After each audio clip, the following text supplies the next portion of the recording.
మీరు ఓపెన్ అయ్యి ధ్యానం వేరే ఉంటుంది. చాలా మంది ధ్యానం అంటే క్లోజ్డ్ అయ్యి అనుకుంటారు. అంటే భగవంతుడి దగ్గరికి గర్భకుడిలో వెళ్తే మీరు ఓపెన్ అయ్యి ధ్యానం చేయాలి, క్లోజ్డ్ అయ్యి చేయకూడదు.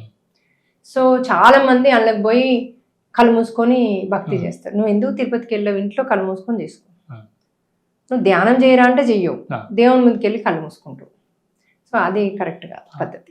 దేవుని ముందు కళ్ళు తెరిచి ఆయన ఫస్ట్ పాదాల నుంచి ఆయన పై దాకా దర్శించుకోవాలి. నేత్రం లాస్ట్.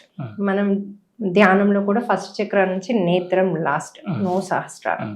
ఎప్పుడు స్కాల్ప్ మీద సహస్రారం మీద ధ్యానం చేయకూడదు. అట్లాగే భగవంతుణ్ణి కూడా థర్డ్ ఐ వరకు చూసి నేత్రాల నుండి మనము బయటికి రావాలి. నేత్రాలనే చూస్తూ బ్యాక్ రావాలి. ఇంకోటి మన బ్యాక్ చూపించద్దు భగవంతుడికి. అన్నిటికీ థ్యాంక్ యూ చెప్పుకోవాలి. ఆయన దగ్గరికి వెళ్ళి పేరు గోత్రాలు చెప్పకూడదు, తెలియదు ఆయనకు వచ్చినట్టు ఎనర్జీ. వెళ్ళి అక్కడ ఏం చెప్పాలంటే భగవంతుడు మనం చూడాలి అంటే ఆయనకి ఇష్టం ఉన్న వాళ్ళ పేర్లు చెప్పాలి అక్కడ. అంటే ఆయనకి ఇష్టం ఉన్నది ఎవరు?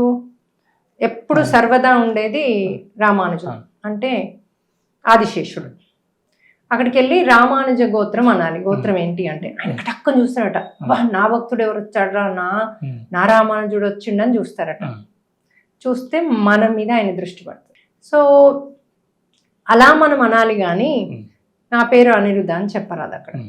అంటే నా కోసం సెల్ఫిష్ అవుతుంది. అదే అసలు బేసిక్, అది సింపుల్. ఇది ఎవరు చెప్పరు, అందరు పట్టుకోవాలి. తీర్థం తీసుకొని నెత్తికి రాసుకోవద్దు, ఎందుకంటే అది పవిత్రమైనది. హెయిర్ కాదు కదా మన దాంట్లో.